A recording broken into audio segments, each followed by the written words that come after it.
আসসালামু আলাইকুম। আপনাদের আজকে দেখাবো ফলি মাছ কোপ্তা কীভাবে করে, সাথে থাকেন। এই যে ছোট ছোট ফলি মাছ আনছি ইতালিতে, আমরা অনেক সৌভাগ্যবান।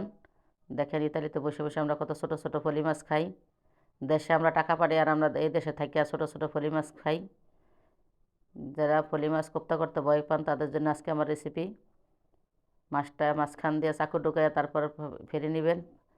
তারপরে এই মাছটা মাঝখানে কাটা টান দিলেই উঠে যাইব, কারণ ছেঁচা ছেঁচির দিন শেষ। আগে আমাকে মা খালারা দেখতাম পুঁতা দিয়া ছেঁচা ছেঁচা তারপরে ভিতর থেকে মাংসটা বের করতো মাছটা। এখন আর সেই যোগ নাই, দেখেন কত সহজ হয়ে যায়। কারণ আপনি আধা ঘন্টার ভিতরে এগুলো সব কমপ্লিট হয়ে যাব।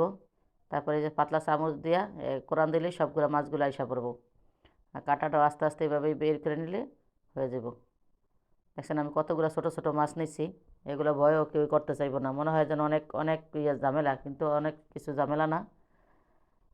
এই যে আমার হয়ে গেছে সবগুলা মাছ, দেখেন ওই যে কাঁটাটা ফেলে দিব।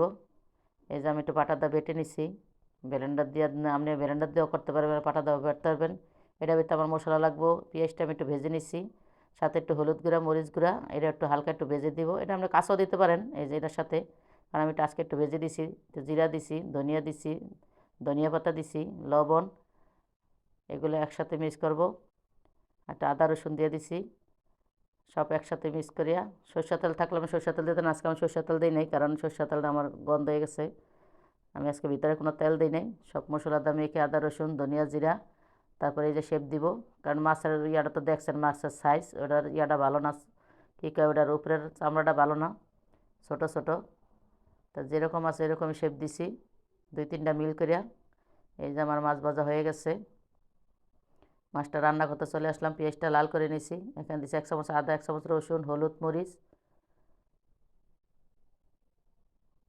লাল করার পর তারপর আদা রসুনটা দিয়েও ভাজবো। এই যে ভাজা পানি দিয়ে দিছি, পরিমাণ মতো পানি দিয়ে দিছি, পানিটা গরম পানি। সাথে সাথে আমি আবার এই কোপ্তাগুলা দিয়ে দিব, কারণ কোপ্তা দিয়া জিরা দিয়া ধনিয়া পাতা দিয়ে ঢাকা রাখবো, কারণ এটা হয়তো বেশি দই লাগে না, কারণ আস্তে আস্তে ভাজি আমি আবার ওইগুলার ছোটো ছোটো পিস করে আবার ভেজে নিছি, ওটা দেখাই নাই। লবণটা দেখে নিব, আর জিরা দিয়ে দিচ্ছি। সাথে থাকার জন্য ধন্যবাদ। কেমন হয়েছে কমেন্ট করে জানাবেন। আল্লাহ হাফেজ সবাইকে আজকের মতো।